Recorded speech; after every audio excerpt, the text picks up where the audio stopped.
Monsieur disait, je veux bien comprendre, là, on est en train de vivre une situation, plus de 5000 migrants ont franchi illégalement la frontière depuis 2 mois au Québec. Qu'est-ce qu'on dit, qu'est-ce qu'on fait pour calmer? Il y a une situation qui demande d'une part la compassion et d'autre part, il y a une réalité qui existe avec le gouvernement fédéral et le fait qu'on soit Montréal, ville sanctuaire, appelez ça comme vous voulez. Il reste qu'il y a une position un peu intenable présentement.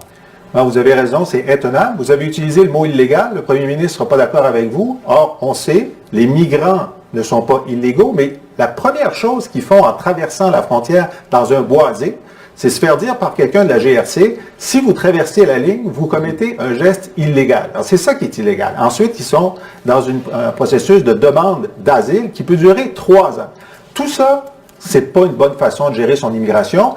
Et moi, ce que je dis, c'est d'une part, j'appelle le gouvernement à faire une campagne d'information immédiate auprès des communautés haïtiennes et des autres aux États-Unis pour leur dire, savez-vous, contrairement au tweet de Justin Trudeau, là, Welcome to Canada, dans les faits, si vous venez, la majorité d'entre vous va être renvoyée. Alors, c'est pas la peine.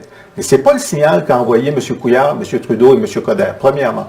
Deuxièmement, une frontière, ça se respecte.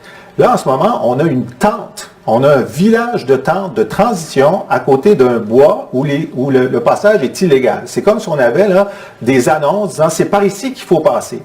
Si j'étais premier ministre, je demanderais au gouvernement du Canada de suspendre cet accord canado-américain qui crée cette situation qui est indigne.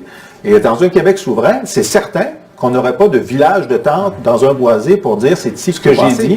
Ce que dit Amnesty International, l'Association des évêques, le NPD, c'est que l'entente canado-américaine qui fait en sorte qu'on ne peut pas demander l'asile par un poste frontière oblige les gens à traverser dans un bois. Ça n'a pas d'allure. Je dis, suspendons cette entente, faisons-les entrer par les postes frontières et faisons un processus qui est digne et normal, qui respecte notre frontière, mais aussi qui ne crée pas, le premier geste de leur arrivée chez nous, c'est de commettre une infraction légale. Ce n'est pas une bonne façon d'accueillir quelqu'un. Monsieur Lisée, merci. C'est moi qui vous remercie. Bonne journée.